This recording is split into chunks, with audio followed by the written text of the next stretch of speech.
Hello everyone, Gaxa here, and today I'm playing a game that I just had to make a video of someday. It's Xenoblade Chronicles X on the Wii U, still exclusive, unfortunately. But anyways, this is a game I played a lot. I have 1,700 hours on it, more than that. Those are still rookie numbers, but at least for my standards, I think it's pretty high. And what I wanted to do today is just show off my favorite build. So I want to make something clear. I'm not saying this is the best build in the game. By far not. It's just a build I really enjoy playing with, offline at least.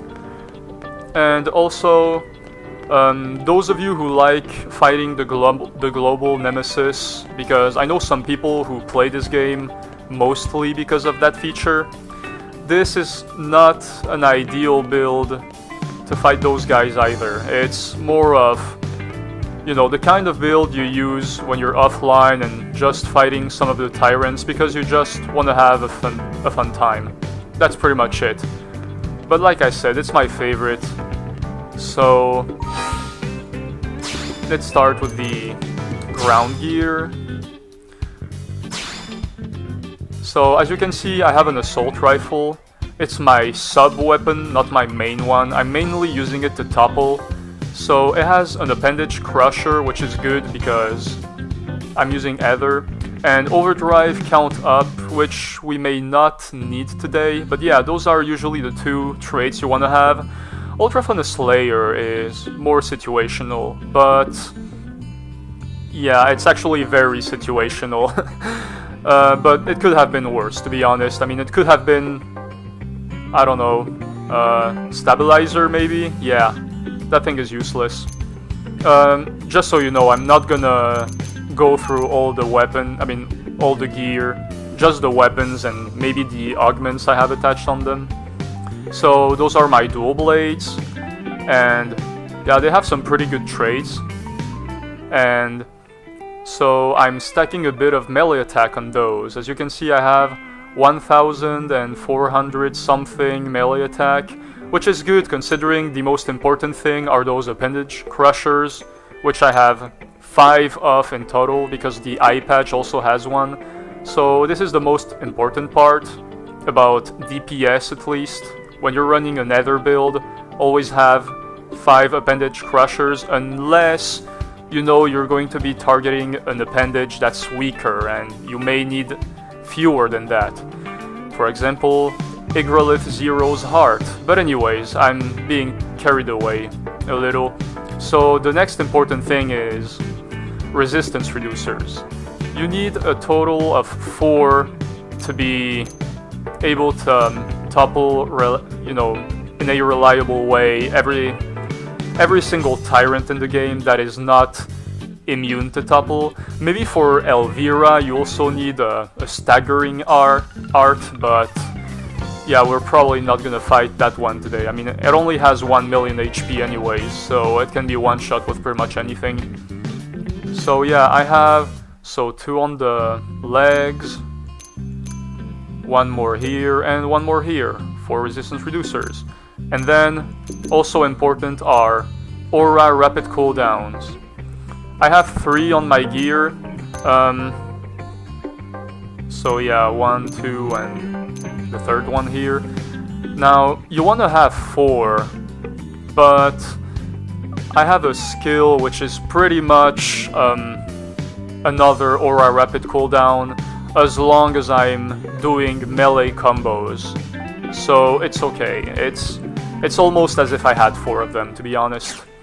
So speaking of skills, let's check them. So yeah, I forgot about the class. I'm a Bastion Warrior, so I'm really stacking melee attack. And obviously I have Aura Assault, which, well, Aura Assault and Core Crusher, I mean, those 2 are like the best skills in the game. Then of course I have Mighty Muscle, boost melee attack, and Fast Forward, which is my, quote, 4th Aura Rapid Cooldown.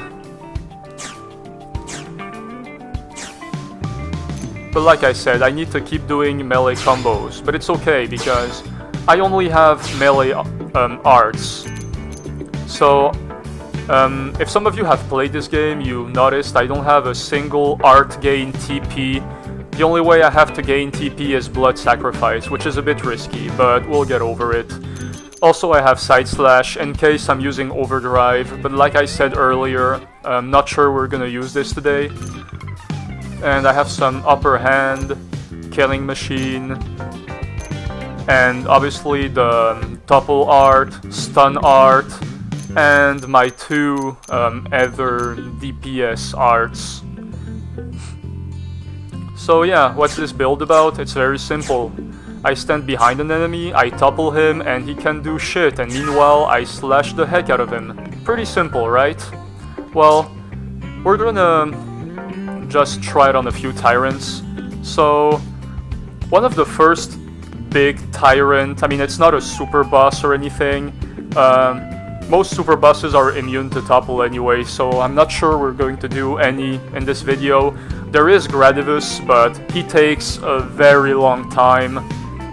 And yeah, you can probably understand that if I do one mistake, it's all over, and I kind of want to just record this quickly and just have a nice video ready. So, one of the first tyrants people find in the game is Luciol, the Eternal, if I'm not mistaken. So we're gonna teleport near his location.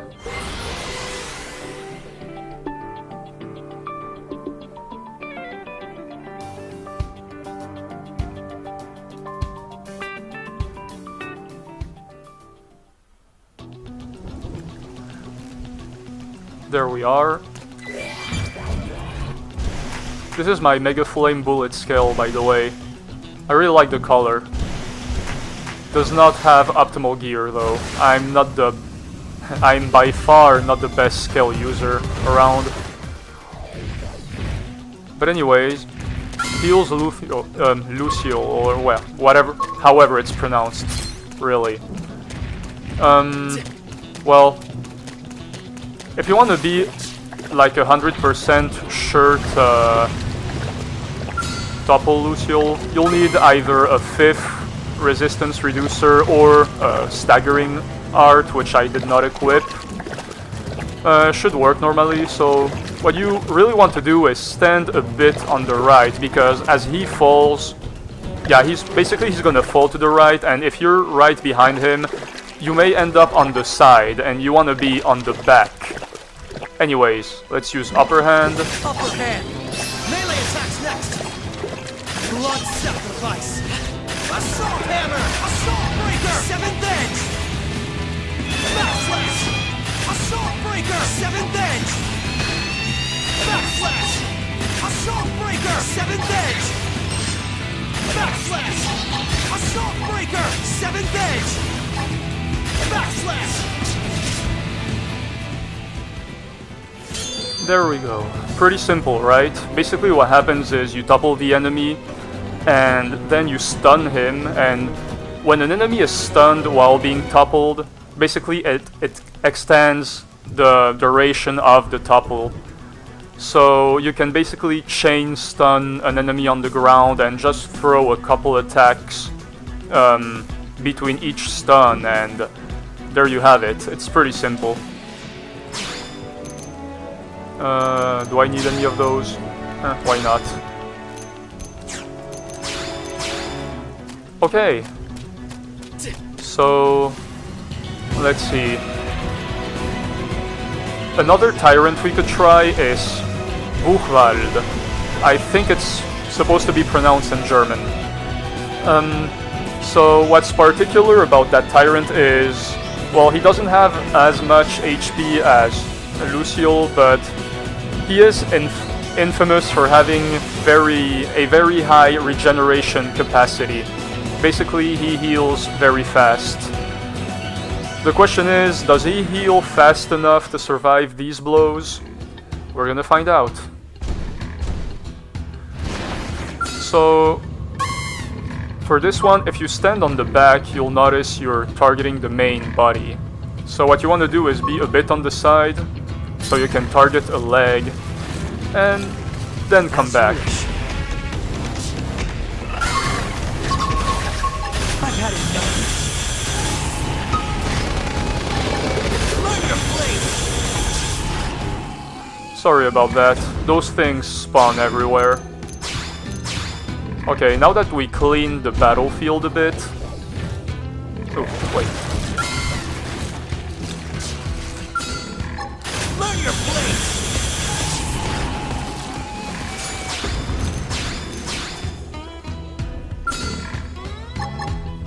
Learn your place.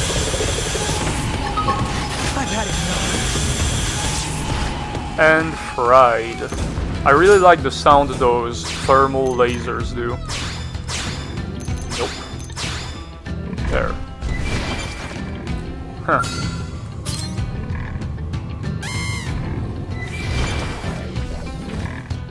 Okay. So, same strategy. Upper hand. Melee attacks next. Blood sacrifice. Assault hammer. Assault breaker. Seventh edge. Backslash. Assault breaker. Seventh edge. Backslash. Assault breaker. Seventh edge. So yeah, that's pretty much it. I don't know if he even had time to regenerate because I wasn't even looking at his health bar. I mean, you probably noticed I missed all my soul voices, those little quick time events. Yeah, I was really focusing on just going fast. If you're fighting the Nemesis, you definitely need to get all those soul voices because they can give some pretty good buffs. I mean, buffs. Basically, they can strengthen the arts of your allies. Very important.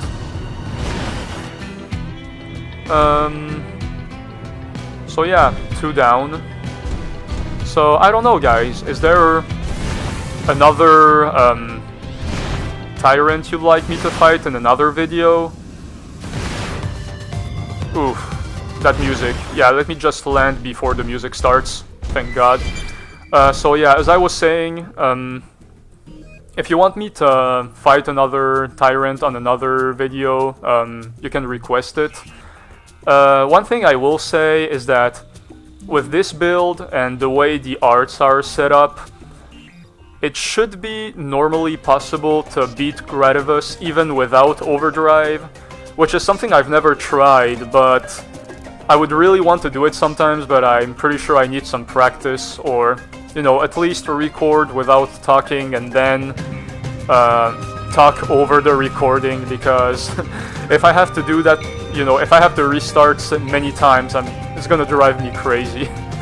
But anyways, guys, thank you so much for watching. I hope you enjoyed this video. Don't forget to dislike if you thought it was shit, and as always, see you next time.